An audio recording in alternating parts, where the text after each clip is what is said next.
when the young officer steps forward with handcuffs and announces, "I'm sorry, sir, but you're under arrest for trespassing on public property during a funeral service." Sergeant First Class Roland Kaiser, 70, remains motionless beside his wife's fresh grave. He stood at Oakwood Cemetery, surrounded by towering oak trees that had witnessed countless farewells, his weathered hands trembling slightly. Roland Kemper had weathered 70 years on this planet, 43 of them married to the woman who was now lying 6 feet below the cold October ground. Like spirits that refused to depart, the morning mist clung to the headstones. The navy blue suit that Roland had donned to receive, his bronze star, was his sole high-quality garment. The fabric that hung on his shrinking frame 28 years ago was now a loser. Despite his age, his military bearing remained intact. His shoulders were backed, his chin was up, and his eyes were forward. A small American flag pin adorned his lapel, barely visible but meaningful to those who understood. The Seat Cemetery, which stretched across rolling hills, was peaceful and quiet, except for the distant hum of traffic from the main road. Rose petals from the funeral service were scattered around the fresh grave, which was marked with a simple headstone reading. Patricia Roland, the cherished wife and mother of Ann Kemper, had been standing there for more than an hour, conversing with her in whispers and sharing memories that only they could comprehend. If you are a fan of stories that honor our veterans, please subscribe to our channel to hear more tales of courage and sacrifice that deserve to be remembered. Roland enlisted in the Army immediately after graduating from high school in 1972. He served for 12 years before an injury necessitated his early retirement. During his tenure, he performed 2 tours in distinct conflicts, garnering the respect of his fellow soldiers for his unwavering moral compass and steady leadership.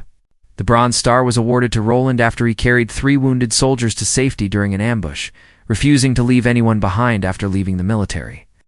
He worked in construction for 30 years, constructing the very community he had sworn to protect. He married Margaret in 1981, and together they raised 2 children, who now reside in different states with their own families.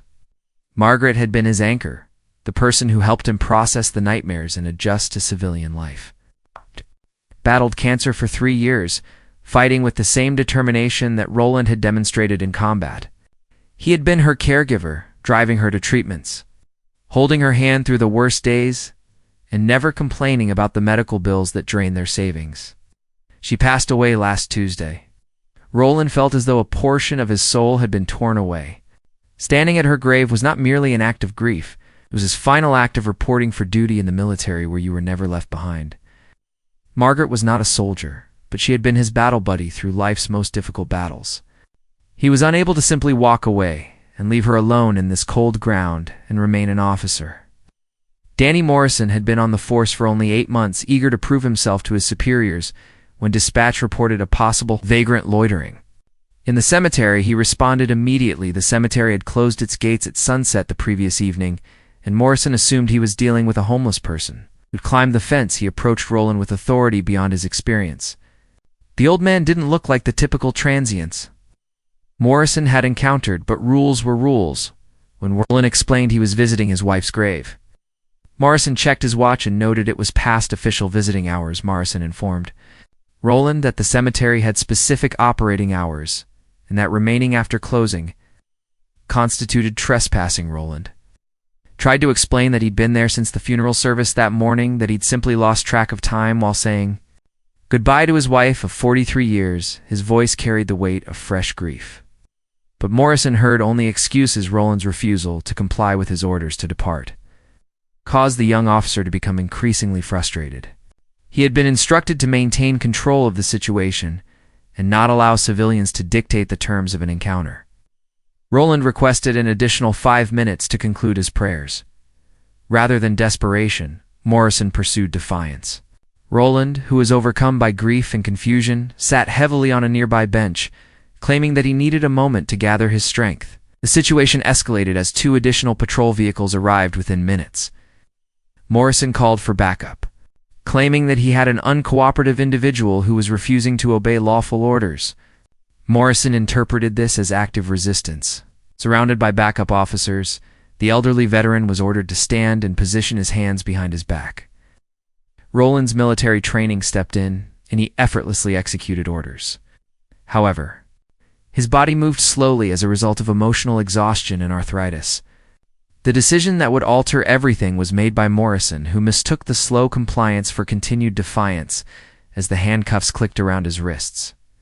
Roland felt something break inside his chest. This wasn't how a man should be treated. At his wife's graveside, this wasn't the America he'd fought to defend the cold. Metal against his skin reminded him of another time.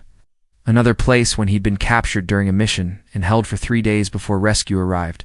The officers pushed him toward their patrol car, and Roland caught sight of Margaret's headstone one last time. He remembered her last words to him in the hospital, that he was the strongest man she'd ever known, that he'd always done the right thing, even when it was hard. Standing here in handcuffs felt like he was failing her memory, failing everything they'd built together. Roland's mind drifted to their wedding day, how beautiful she'd looked in her simple white dress. They couldn't afford anything fancy, but she'd glowed with happiness, he thought. About their children's births, how Margaret had squeezed his hand through each contraction, trusting him to be her strength. He remembered teaching their son to throw a baseball and walking their daughter down the aisle. At her own wedding, the young officer was shouting something about resisting arrest, but Roland barely heard him. All he could think about was how Margaret would hate seeing him treated this way. She'd always been so proud of his service, so proud of the man he'd become. Now he was being arrested like a common criminal at the place where her body lay, waiting for him to join her someday. Morrison radioed for a taser when Roland stumbled slightly while being led to the patrol car. The elderly veteran's legs weren't as steady as they once were, and grief had left him weak, but Arson saw the stumble as an attempt to resist or escape the situation.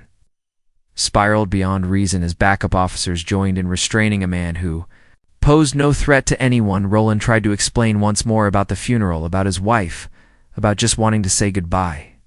Properly, officers misinterpreted his emotional state as intoxication or mental instability, rather than the natural response of a man who had recently buried his life partner. A small crowd began to gather at the cemetery gates, and word quickly spread throughout the neighborhood that an elderly man was being arrested at his wife's grave. His words were interrupted by the grief that remained lodged in his throat. Mrs. Chen, a vendor at the corner market, recognized Roland from his daily visits to purchase Margaret's preferred flowers. She began calling her friends and family to inform them of the events she was witnessing. One of the calls was to Tommy Rodriguez, a young Marine who resided 3 blocks away. Tommy had encountered Roland at the Veterans of Foreign Wars Hall, where the elderly soldier occasionally shared stories with younger veterans. Tommy was aware of Roland's history, knew about Margaret's lengthy battle with cancer, and knew that today was her funeral. Tommy retrieved his dress blues from the closet and initiated his own phone calls. Within minutes, he had reached 6 other Marines from his unit who resided in the vicinity. The message was straightforward. A brother was in distress, and brothers do not abandon one another. They converged on Oakwood Cemetery as their military training instructed them to evaluate the situation before taking action. The officers were becoming increasingly frustrated with the crowd's attention. Morrison, asserting that Roland was becoming increasingly agitated and uncooperative, used his taser. Morrison believed that his authority was being challenged in the presence of witnesses. Roland was knocked to his knees by the electric current from the taser, and his body convulsed as 70 years of life experiences flashed through his mind. The sound that escaped his throat was not quite a scream. It was the cry of a man who had given everything to his country and his family, and was now being treated like nothing. The sound carried across the cemetery and reached the ears of 7 Marines in dress blue uniforms who had just arrived at the gates. Tommy Rodriguez experienced a sensation of elation in his chest as he observed an elderly veteran writhing on the ground while officers stood over him. This was not law enforcement. It was cruelty disguised as authority. The Marines moved with the precision that is derived from shared training and values. They did not run, shout, or cause a scene. They simply walked through the cemetery gates in formation, their polished shoes clicking against the pavement in perfect rhythm. Their uniforms were immaculate, their bearing was unmistakably military, and their purpose was evident to anyone who understood the brotherhood of service. Morton looked up from where Roland lay gasping on the ground and observed 7 Marines approaching in formation.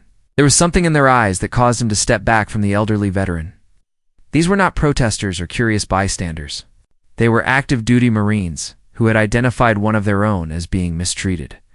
Tommy Rodriguez, the senior enlisted man among them, approached Morrison with the calm confidence that is derived from genuine authority rather than borrowed power.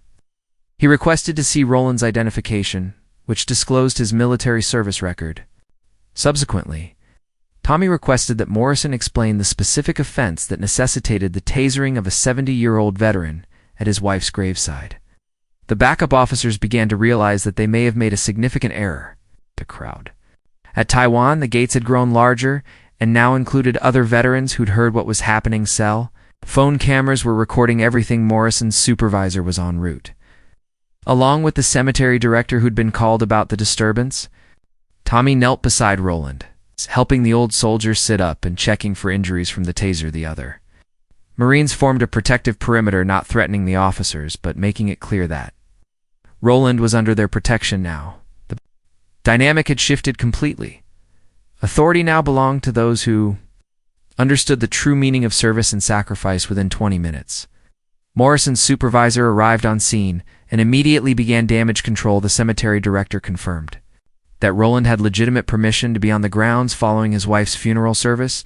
The trespassing charge, along with Morrison's credibility as an officer, vanished that morning. Tommy and 2 other Marines assisted Roland in rising to his feet, and his dignity was restored by brothers who comprehended the meaning of service. The handcuffs were removed, and gentle hands guided him back to Margaret's grave, where he could finally bid his wife farewell in peace. The Marines stood at respectful attention as Roland spoke his final words to his wife. Morrison was immediately subjected to an internal investigation for excessive force and failure to properly assess the situation. The public relations nightmare of tasering a veteran at his wife's funeral would be understood by superiors who would review his body camera footage, witness statements, and actions. His career in law enforcement was effectively over before it had truly begun.